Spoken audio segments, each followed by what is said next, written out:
Hello everyone and welcome to another video of the Sky channel. So in this video we're going to be talking about some of the cool updates that are coming soon, as well as some amazing mounts, back accessories, costumes, pals, a lot of different things. But first, I want to talk about the fact that we have a Fortune Cat event coming soon. So on the 4th of October, there's going to be the Fortune Cat event. And the really cool thing about the Fortune Cat event is the fact that if you are somebody who buys diamonds anyway, it makes a lot more sense for you to buy them during the Fortune Cat event because you get between 1.1 to 3 times the number of diamonds that you actually purchase. So if you're lucky, you can get a lot more diamonds using the same amount of money. Now, if you're not somebody who buys diamonds anyway, it wouldn't matter to you. But if you do buy diamonds and you are planning on spending on this event or any of the future events, because diamonds really don't expire, you might as well just invest now, get more diamonds, and then use them. At the end of the day, you'll be saving a bunch of money if you do it at the right time. So the Fortune Cat event, think of it like a discount. You're buying diamonds, you'd rather get more diamonds from the same amount of money. It's only for one day. So if you are planning on buying diamonds anytime soon,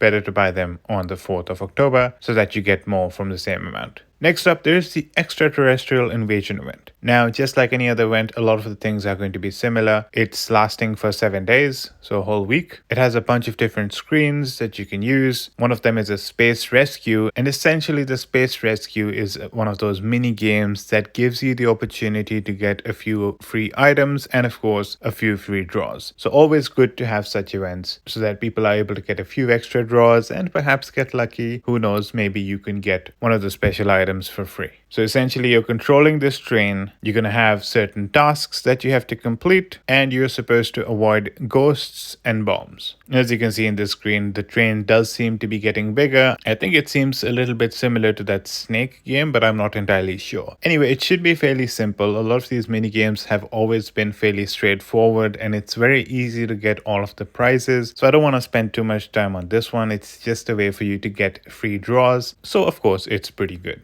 Okay, then the Galactic Command Center is basically the place where you use those draws. And you can see that just like any other event, there are limited prizes that you can get, right? There's those 3 empowerment gears that are probably the ones that you're always going to get, as I always seem to be getting them as well. They're the 15 soul crystals. And then, of course, there's the back accessory that we're going to talk about soon. And as you can see at the top left corner, there is the Cheetah mount, which is really cool. And of course, we'll get to that as well. You can also see in the left and the right, there is that 1 and 2 of those items. Those items can be used in the store to purchase a bunch of things, including the mount and the back accessory, assuming you get 100 or 200 of them collected. The general training tab essentially gives you tech blueprints, and those tech blueprints can be used to get a bunch of extra draws. And if you decide to purchase the $1 and $10 packs, which of course I believe is extremely worth the price, you get way more of the packs. And of course you'll also get the new pal that's being released, because it's also expected to be in that $10 pack, which gives you a bunch of extra draws. Like any other event, there are also the opportunity to buy draws, and as you can see here, it is quite similar to most of the other events where you have a $1 pack, $5 pack, $10 pack, and then 20, 50, 100. You also have the opportunity to buy 10 draws for 15,000 gems. I think it's worth it. I know in one of my previous videos on how to spend diamonds, I always said this is not worth it. Well, I've changed my opinion now. Gems do come more often, and as we advance in our builds, gems become less valuable. So early game, it wasn't that valuable, especially if you're not going to be buying items from events. Now I feel like it is valuable, especially given that now I myself keep buying items, and if I can save money using gems, I would love to do that. Again, as I mentioned before, 200 of those items to get the cheetah, 100 of the items to get the back accessory, and 70 of those items to get the space samurai, which is a costume that you can use. We'll talk about each of these very shortly. Again, like all the other events, you do have the Hall of Stars based on the amount of blueprints that you actually use, and they give you a certain amount of rewards, just like all the other events as well. You can also get rush tokens if your rank is high enough. All right, let's jump to the Cheetah Zero, and this is a very interesting interesting mount. It is the grand prize, so it is fairly expensive. You need to have 1,000 draws to guarantee this, or 200 of those items, but this cheetah is a game breaker. Let's talk about why that is the case. So when you're about to die, it gives you 4 seconds of death immunity, which means that you cannot die for 4 additional seconds. Now, death immunity also means damage immunity because you're already dead. The enemy can do as much more damage to you within 4 seconds. You're not going to get any because technically you're dead and you are living for 4 extra seconds. So no matter how hard the enemy hits you during those 4 seconds, it really doesn't matter. You're not dying. You are guaranteed to live for 4 more seconds. Then you also ignore new control effects during those 4 seconds. So the enemy cannot disarm you, the enemy cannot stun you after, of course, this gets triggered. If it gets triggered before you died, you'll still be in the stun status, you'll still be disarmed. But assuming they try to do this after you're dead, it won't work. So you have 4 seconds, hopefully, where you are unstunned, undisarmed, and you can continue to do a lot of damage to the enemy. Now, a lot of battles that you face, you'll notice that it is extremely close. You are unable to do damage in the beginning because of blitz assault, but then the damage comes in and it comes in pretty fast. Especially as a plume monarch, I've seen it. If I get to survive a little bit longer, I know I'd be able to take the enemy down because I have a lot of combo, I have a lot of attack, but I end up dying really fast, so I'm not able to do the final blow. So 4 seconds after my character dies is a very important 4 seconds, and I know the enemy is probably not going to have the blitz assault active, and I could probably do a lot of damage in those 4 seconds, which by itself makes this mount really cool. But that's not it. Things only get better from there. You get an extra 10% attack during those 4 seconds. You get 20% crit rate. You get 15% final crit damage. You get 20% skill crit rate. You get 15% final skill crit damage. You get 20% pal crit rate. And you get 15% final pal crit damage. Okay, that might sound like a lot of different things. Let me make it easier to understand. 10% attack and then 20% of all types of crit rate,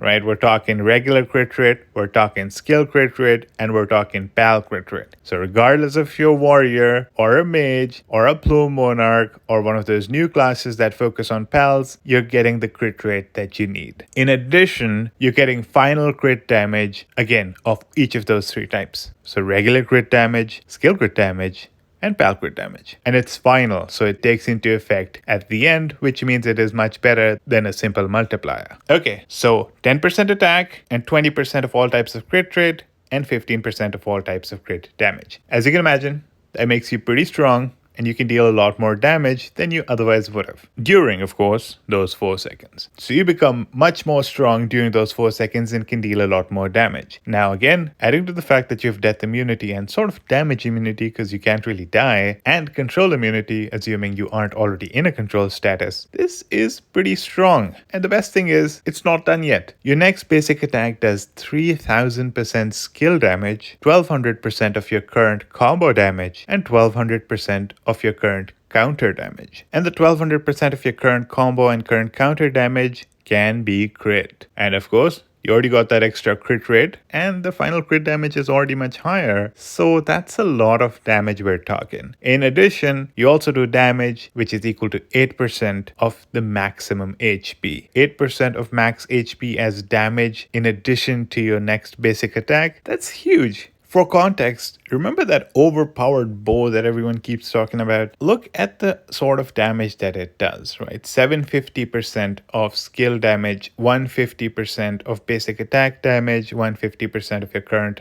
combo damage, and 150% of your current counter damage. This is 3000% skill damage, 1200% combo and 1200% counter damage. So it is way more powerful than a single effect of that bow. So let me try to put everything together. We're talking death immunity and damage immunity for 4 seconds after you're already technically dead. No new control effects, 10% attack, 20% of all types of crit rates, 15% of all types of crit damage, and then you do a massive damage of 3000% of your skill damage, 1200% of your current combo and current counter damage, which can be crit, and then 8% of maximum HP as extra damage after your next basic attack. Now, once the 4 seconds end, you immediately die. So if you're not able to finish the enemy during those 4 seconds, unfortunately, that's about it. It doesn't go any further than that. You don't actually heal any of your HP, so you're not really going to live after that. You'll still have 0 HP at the end of the 4 seconds, so you'll immediately die. But given the amount of damage that you can deal in those 4 seconds, this really does put you on top of a lot of different fighters. The only exception, of course, is that if the enemy is also using Cheetah Zero, it sort of balances everything out, right?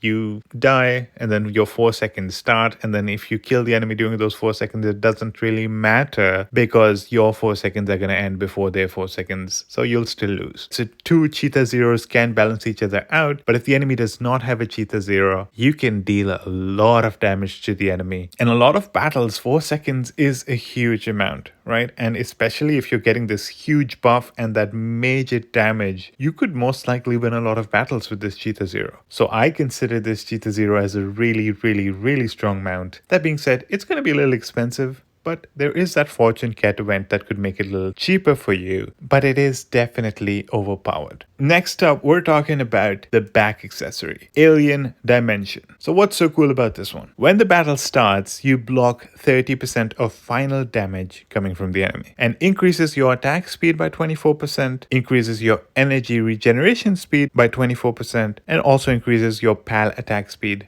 by 24%. Okay, blocking 30% final damage, that is amazing. We're talking about the actual damage you receive. It actually cuts 30% out of it. So the enemy's damage becomes 70% of the original damage that they were supposed to do to you. That's after taking into account your defense and all the other stuff, so the reduction in the damage at the end of all of those things. This by itself is extremely powerful. Then you get attack speed as well as PAL attack speed as well as energy regeneration speed. So regardless of your a Blue Monarch or one of those new PAL classes or a mage, you're still getting something that you really need. And 24% is a pretty good buff. Now the only catch is, of course, that this is not permanent. Every 12 seconds, it reduces its effect by a third. So after 12 seconds, it's going to be 20% reduction in the final damage that you receive, and all that attack speed, PAL attack speed, energy regeneration speed goes to 16%, which is still pretty cool. And 12 seconds is a lot of time, right? You can do a lot of stuff in 12 seconds, especially when we're talking PvP. Now, pair this up with the Cheetah mount and all of a sudden you see something really interesting. If you have this as well as the Cheetah mount, number one, you get to live longer, right? Because you are reducing the final damage you receive. And assuming you're fighting somebody with another Cheetah, but they don't have this, perhaps you'll be able to kill them first. And then, of course, they can do as much damage as they want. And then even if you die at that point and you have a Cheetah, you are going to win the battle. So this can be a pretty nice combo if you ask me. This happens to be the cheaper item. I think you need a maximum of 500 draws to get this, or 100 of those tokens. Again, I think that this is a pretty nice back accessory. Now, there is also a new PAL coming out for the new classes that have to do with PALs. So this gives you a PAL ignore evasion of 20%, which is amazing if you are one of those new PAL classes. You can get this if you get that $10 pack that gives you a bunch of draws in the event, and you can get this by spending money during that spending event. And that spending event is going to be during that same event. So if you buy any draws or all that stuff, you are going to get this PAL for free. This is what the new costume looks like. You can also get this from the draws from the event, or you can use 70 of those items to get this 1% global defense, which is good to have. Oh, and by the way, the back accessory and the Cheetah give you 10% global health. And since I still have you here, I do want you to know that you can save a lot of money in the Legend of Mushroom and get all these items much cheaper if you decide to use Aptoide. I'm going to link a video to the description of this video, which will go through the whole process with you. It's also going to talk about our latest promo code that you can use to get those amazing bonuses and get everything much cheaper. Do check out the video and find out how you can save a lot of money in the Legend of Mushroom, and join our Discord. Because in our Discord, I can keep you updated with the latest news about these promo codes and make sure that you never miss an updated promo code. And that covers this video. I hope you liked it. Many cool stuff coming out, and of course the Fortune Cat event, which can be quite helpful for a lot of people who like to spend in the game. Thank you so much for watching. If you liked it, please share with your friends. Please let me know what you think in the comments below. Like the video itself and subscribe to our channel to check out some of our other videos as well. Thank you so much, and I hope to see you in the next one.